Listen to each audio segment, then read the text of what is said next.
Hello, I just sort of wanted to catch up with you about the Christmas stockings, because I am getting a little bit behind and I didn't want you to get behind on your Christmas stocking. So I was just wanting to have a quick chat about what we're going to do next. At the moment, I am just working on the cloud, and I can just show you this now. And I'm just waiting. Phillipa's going to drop me off some grey wools just to do some of this other detail in here. And I'm just finishing off the white in here now. So I'm hoping by maybe the end of tonight, maybe tomorrow morning, I might have finished these clouds. But I realise that you want to get on with what you're doing and try and get this completed before Santa arrives.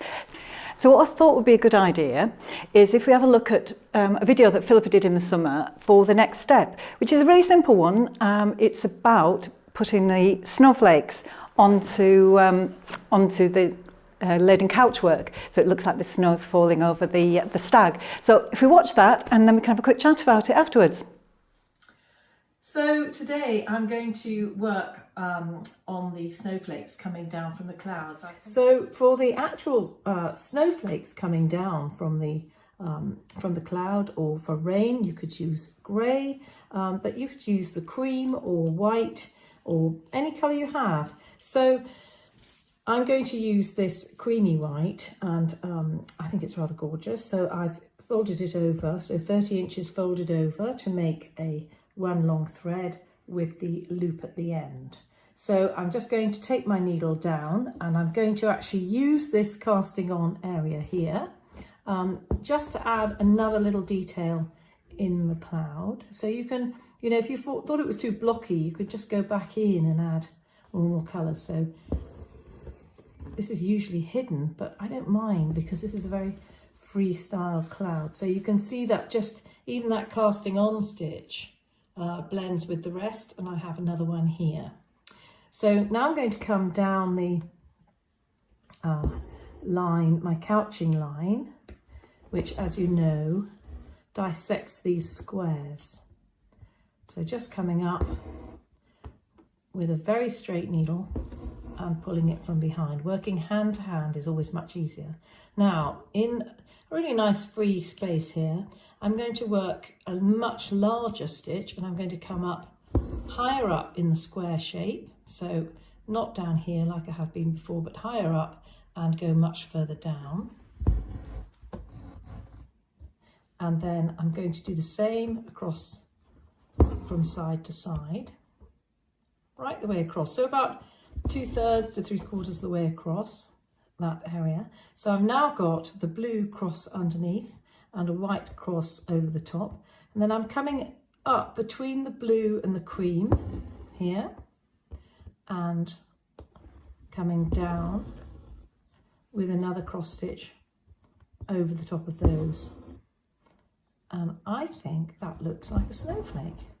Now, of course, these can be all different shapes, and it's rather nice to have a couching stitch in between. You could do smaller ones, you could do larger ones. I'm going to make this one, next one, as large as I can make it, and it's going to have a rather tall, narrow shape. So I'm working my stitch across the shape with a much shorter stitch, and then this one is coming up in the same sort of place as the last one, but the next bit, the next cross, is coming up quite tall. So every snowflake will be different. And if you have a child doing this, they'll just think this is thrilling, but I do think that this is a rather nice way to decorate it. And then we'll add the same sort of snowflakes on the unicorn's bottom, or on some leaves. And I'm just going to go up here and work another one. I'm just going to get away from the mane slightly.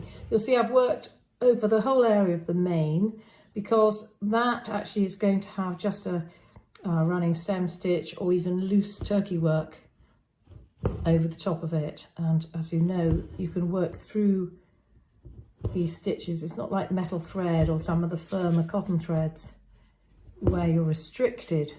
You can always stitch through crewel work and wool. Now you can see this line is slightly out of line there. I'm just going to shift that with my needle, just so that it covers my pencil line, and just take that down. And I'm going to work probably 7 or 8 snowflakes in this area, but at very random places, so just try not to be too organised about it. Well, I don't know about you, but I found that really interesting. I think I'm capable of doing that. So after I've finished the cloud, we'll come back and I'll share my own version of doing the snowflakes. But I'd love to see what you're doing. So if you do have some still photographs or some videos, do share them with us so we can help each other sort of create our lovely Christmas stockings. So see you later in the week. Thank you. Bye.